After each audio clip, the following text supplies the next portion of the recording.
Time for the Twins to hit the road, and what a weird trip it's going to be. Tampa, Seattle, and West Sacramento. Steinbrenner Field, T-Mobile Park, Sutter Health Stadium, two minor league ballparks sandwiched around one of the nicest stadiums in the world, and 5,000 miles of travel. How weird will this road trip get? Kermit and Fozzie, footloose and fancy-free? Mad Max in the post-apocalyptic outback with a fight on his hands? Or like that Cormac McCarthy book? Best to prepare for anything. But first, you better get Locked On Twins.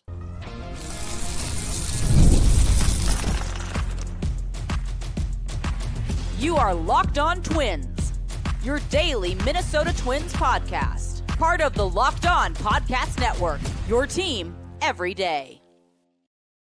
Every day. Hello again, everybody, and welcome back to Locked On Twins, your daily go-to source for the top Minnesota Twins insight, discourse, and analysis.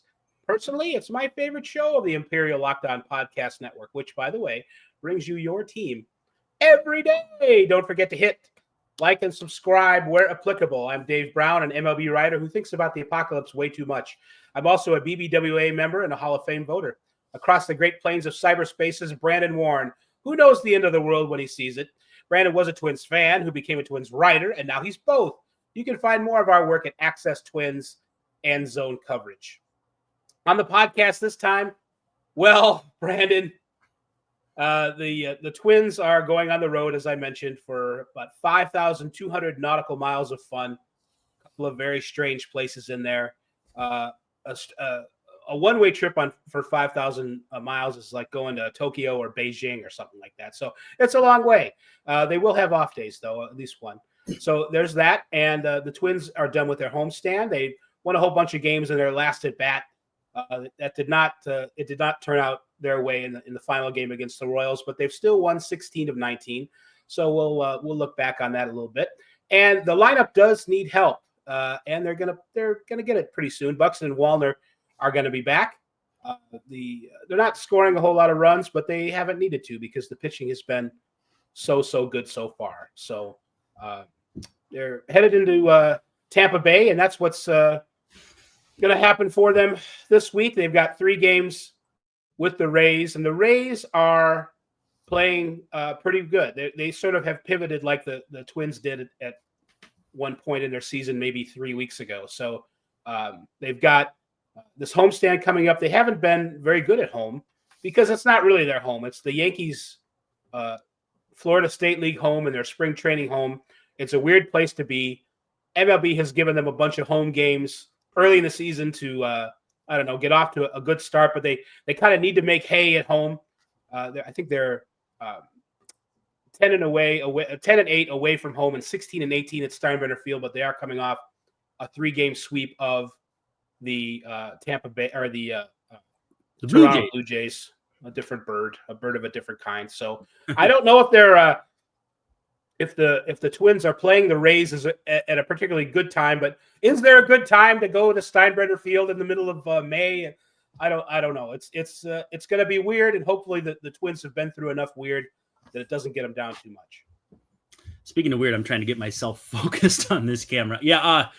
Tim Laudner called this possibly the worst road trip in MLB history. And I'm thinking to myself, do you remember Atlanta during the Olympics in 96? Didn't they have to be on the road for like 17 straight days or something like that? So the Astros too, I want to say in 92 during the Republican National Convention. Yeah. Maybe it wasn't that. Was it that long ago?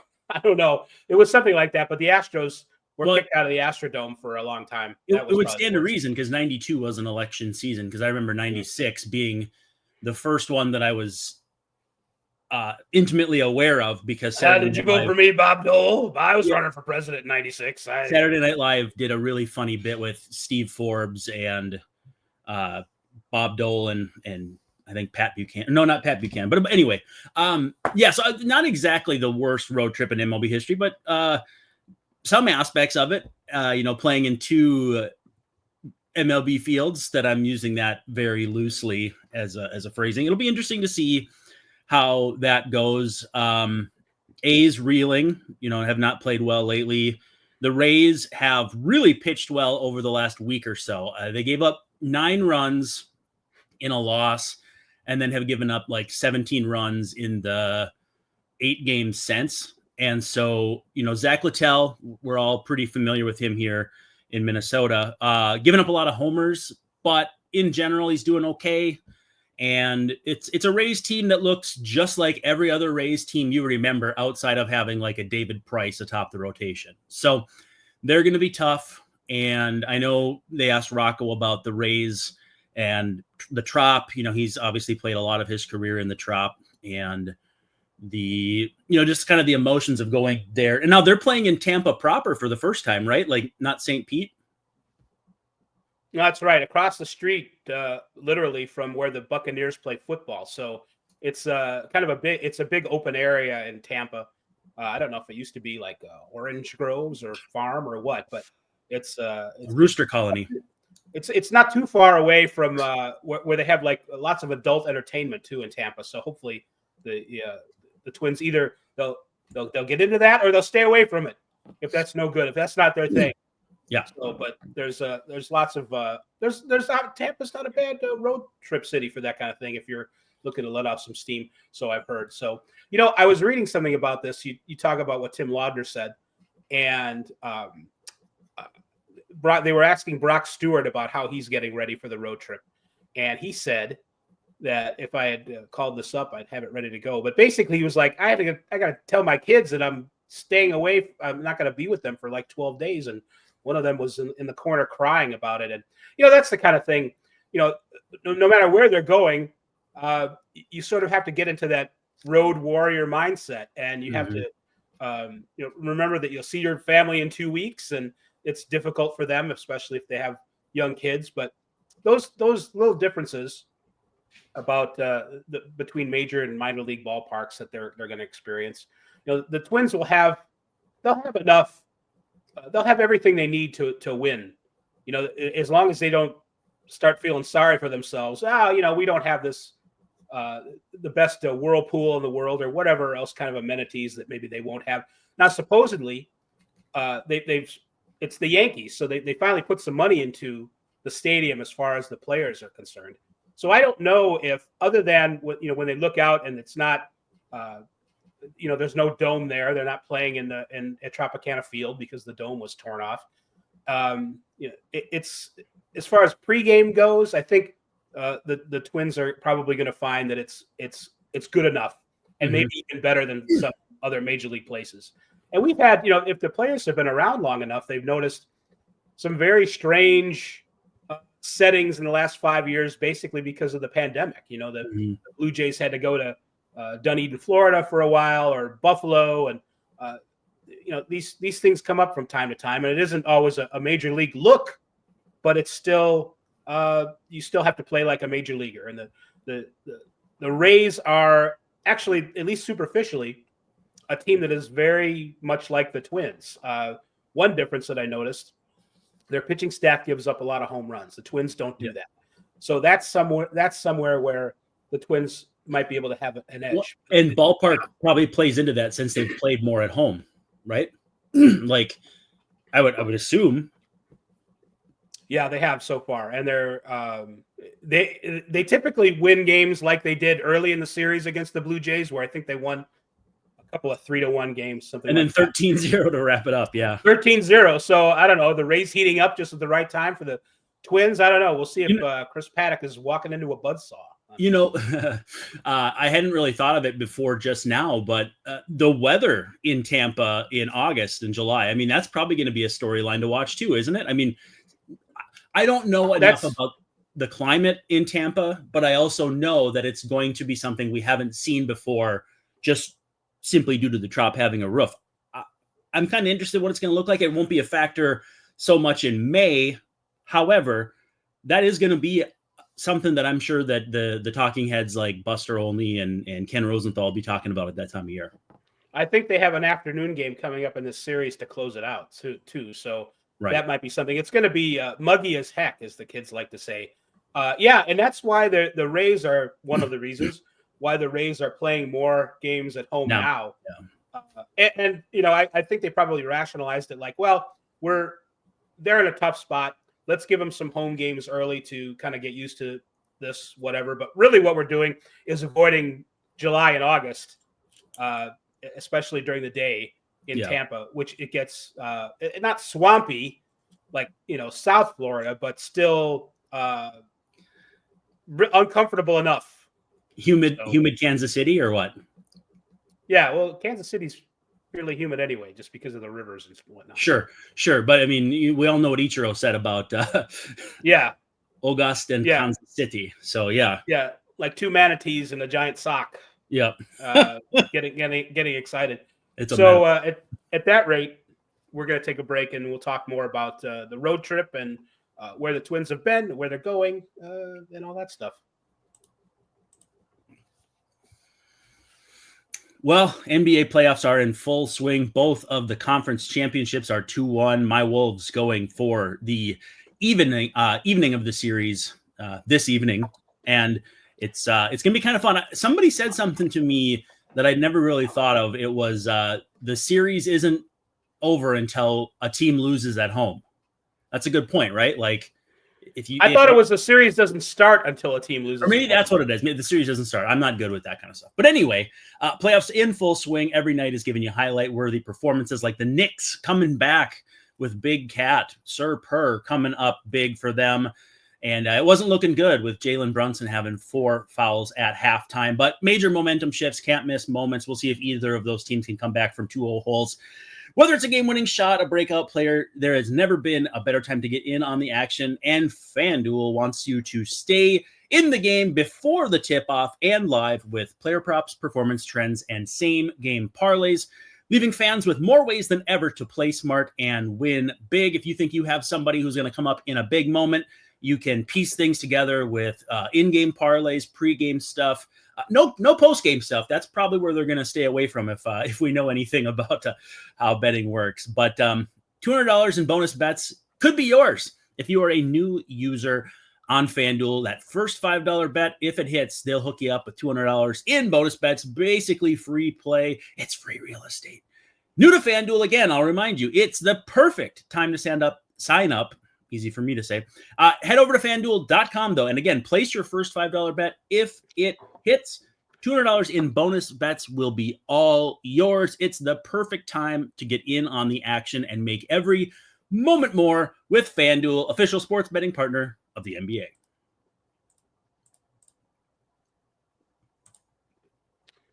Locked on Twins hath returneth, and the Twins have not returneth from a road trip. They just started.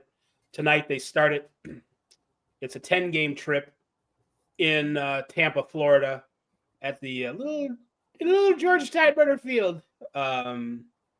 So it's not a huge amount of attendance. I think it's like 10,000 or so.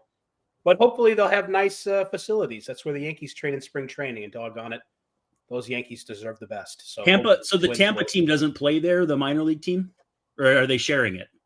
Because that's a good question, and I don't remember the answer. Are they the Tarpons? Is that the Tampa Tarpons?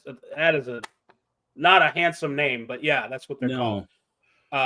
So I don't know how that works, but yeah, that's where they would play. Yes, that's where they at least where they used to play. So maybe you can look that up. The Tampa Tarpons play. They play the Tampa Tarpons. George M. Steinbrenner. It's raining. George M. Steinbrenner Field. So yeah, it's where they play. So I'm sure that was a fun bit of schedule juggling to figure out how that was all going to work. And like, I feel like that can cut 2 different ways for the Rays. Like, hey, you get a whole bunch of home games early to get your bearings and that sort of thing. Oh, and by the way, once you have your bearings, and who knows how that's going to go, you get to be a road warrior the rest of the year when you're trying to keep up with the Yankees, the Red Sox, the Blue Jays, and the Orioles. Now, keeping up with a couple of those teams is not what it was expected to be.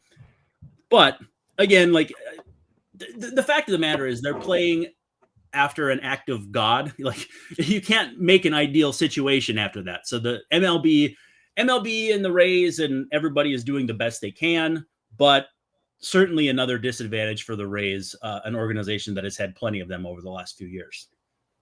Yeah, they're used to anything by now. Yeah, they are to use a really dead phrase like the Rodney Dangerfield, no respect. When you're going to the Rays, you're not really getting the full major league experience somehow. And I think it toughens you up in some ways, but maybe in other ways you get to feel like, oh, great, another obstacle to winning. But they have a really good manager.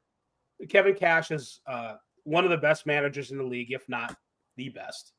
And so, he's being tested, certainly, about how to keep them motivated and maybe not even so much motivated, but just not depressed about the situation. So they're going to try and take advantage of these home games while they can, because they're not going to have them in the second half of the season. Sorry. They're the Twins 20 years ago, right on down to having a home dome and then the dome collapsing. Although that happened in the winter instead of, well, no, I guess it happened in the winter in St. Pete too. But they operate a lot like the Twins did in the Metrodome era. And I don't remember that extremely fondly. And so, yeah, it's tough, but it's the hand they've been dealt. And so it's not a great, I don't know if they've even, you read about, well, is the Rays long-term, are they going to be in the same city?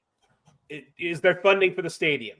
Sometimes the answer is yes, and sometimes it's not. I really couldn't believe earlier in the offseason that they're like, before the hurricane, that, yeah, we've got a deal to have the Rays. We're going to extend the lease, and we're going to stay in the Tampa area, even though they say that the ballpark that they, Tropicana Field, which is in St. Petersburg, is a different city than Tampa. And just because of the traffic down there and where the fans are, it's not in the right place, and it never has been. So they've talked about fixing that, but at this point, there's stories about how they're trying to force the owner to sell the team.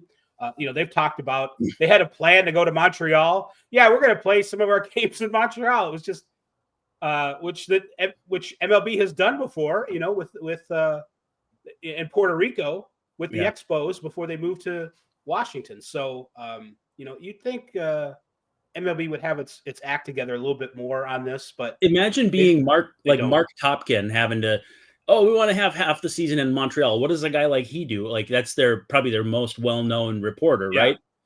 What is he supposed to do? Sublet a condo in Montreal? I've never understood the logistics of I wonder if Edouard Julien would have any interest in helping him. Maybe he should just at least as far as the bilingualism goes. I know Montreal isn't necessarily his city, but that is his province. So maybe that would be a good question for Edouard Julien. What do you do?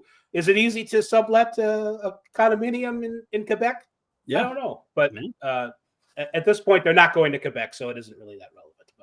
But so who do we got in this series? We've got Chris Paddock versus Zach Littell. You mentioned it already. Zach Littell, Ryan, formerly of the Twins, but it's been a while, so hopefully all the references to Falvey letting him go will be jokes and not serious, but who knows. Joe Ryan versus Taj Mahal Bradley in Game 2, and Pablo Lopez versus Drew Rasmussen. That's a really good pitching matchup in the finale. So actually, it's funny. I'm finishing the book The Arm by Jeff Passan, and Drew Rasmussen just came up in like the last passage. So kind of fun little parallel there, but they were talking about how he had hit like 97 after sitting 92 when he did Driveline stuff, or he did something like that. So yeah, that's going to be a fun one. Different pitching matchups than, with Casey, we thought the Twins would really want to capitalize on, was it Lopez versus Cameron, Noah Cameron. And they did that. Chris Bubich, though, by the way, looked phenomenal. You nailed that one right on the head. Twins had, I think at one point he had retired like 14 in a row. And, someone in my mentions was saying that slider inside to righties is just nasty. He looks like he's all the way back and then some. So not having Cole Reagans, not having Seth Lugo, still their pitching was not the issue over the weekend. No, you figure a guy like Noah Cameron, as soon as there's more of a book on him, maybe there'll be, his next time around the league, assuming that happens soon. Yeah. Maybe they'll have greater luck against him. I don't think Cameron's stuff is nearly as good as Bubich is, and Bubich has, a lot more experience than him. I think Bubich is real. I mean, he's their best pitcher right now. And, once Cole Hamels gets healthy, Cole I wouldn't. Hamels. Cole Hamels. Once Cole Reagans gets healthy again, I wouldn't be surprised to see him have a really good second half.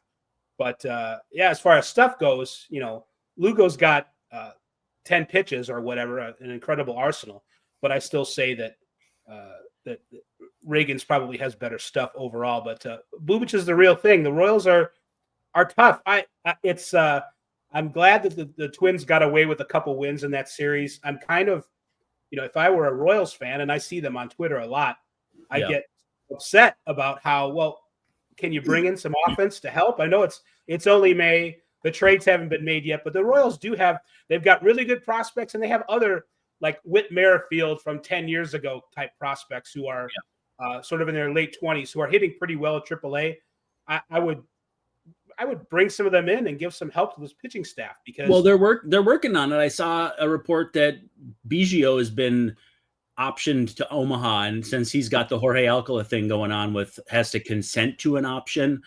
They're waiting to. I think Andy Rogers said they're waiting to see if he's going to accept it or what. If I were him, and I'm just putting myself in those shoes, I wouldn't be shocked if he does accept it. It's an offense. You're not going to find a better offensive opportunity on a good team than this. So you go down to Omaha, you get your swing back. The fact that you lost that opportunity on a team that can't score certainly doesn't help you. But I think, if it were me, I'd go down there and just give it a shot. So we'll see what happens there. She mentioned, their version of Tim Elko. I don't know who it is, but they're Carson McCusker, if you will. It's not. You don't mean Jack Caglione, do you? No. This was like a AAA guy who was not in the lineup on Sunday. John Rave. Yeah. Yeah. Is that their McCusker? I honestly don't know. I don't know much about him, actually. I don't know. I've been keeping an eye on Caglione, and he's got like 6 home runs in his last 5 games or something at AAA, and I think they're going to continue to be patient with him, which I think is the right thing to do.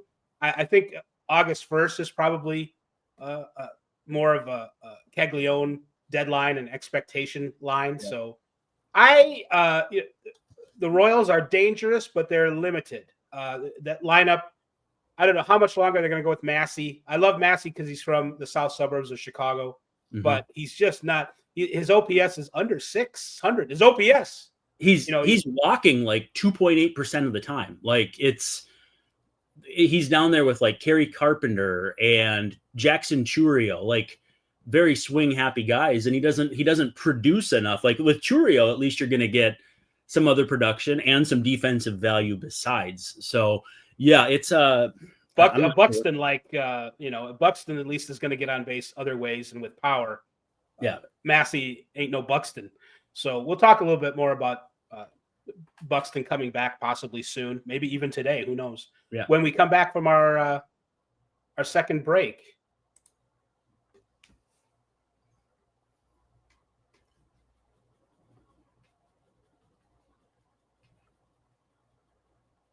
Yeah.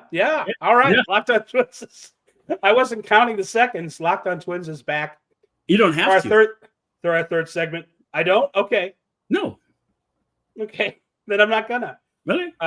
So the Twins lineup things are going pretty good for the Twins. They've won 16 out of 19. The offense, when you look at who's not in the lineup and who's not hitting, it sort of makes sense that they sometimes struggle to score runs. So we're hoping that Royce Lewis, we thought maybe his timing was back. His timing, I guess, isn't back. It's still it's somewhere else.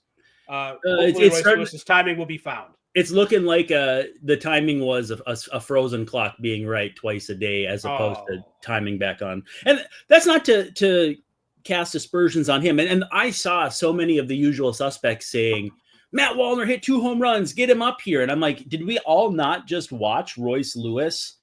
Are we not in the midst of watching? And yes, they're not the same player. Yes, the situations are different, but they're not that different. I mean, the injury is the same injury, right? And the time off, it's been 6-ish weeks since we've seen Wallner. 1 game is not enough. Even 2 or 3, he had a day off and I think it was a scheduled day off as opposed to a rainy day off.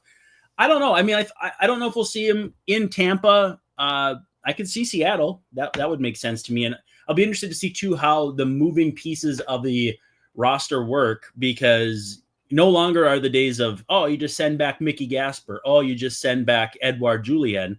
Now you're talking about guys who don't have options. You might end up, DFAing Jonah Bride or something like that. You're obviously not going to do it to Cody Clemens, but the roster decisions will get a little bit more interesting at the end of the day, though. Not particularly difficult.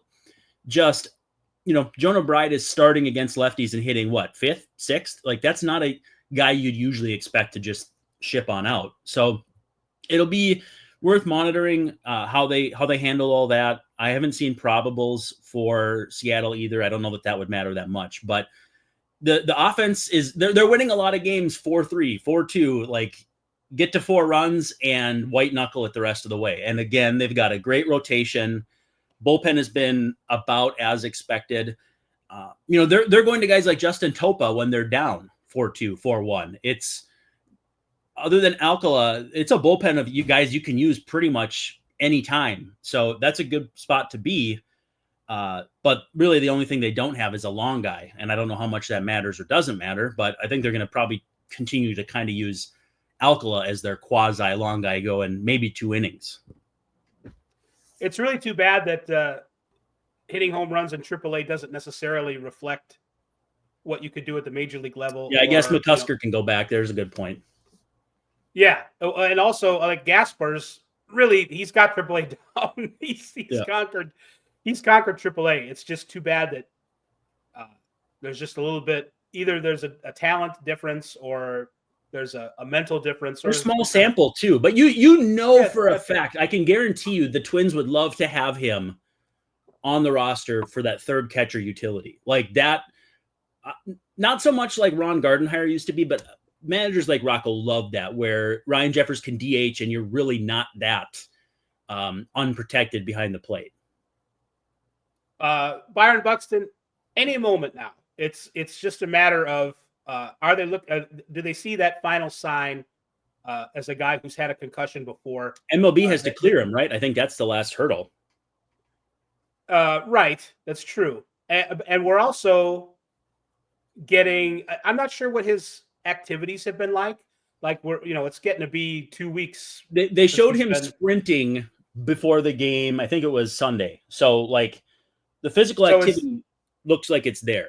It's that to a certain extent, but it's not baseball. It's not games. What I'm saying is, has he been out long enough to where you want a rehab assignment, at least for a couple days? I think not, but I could see why you would want one, but I don't think they're going to.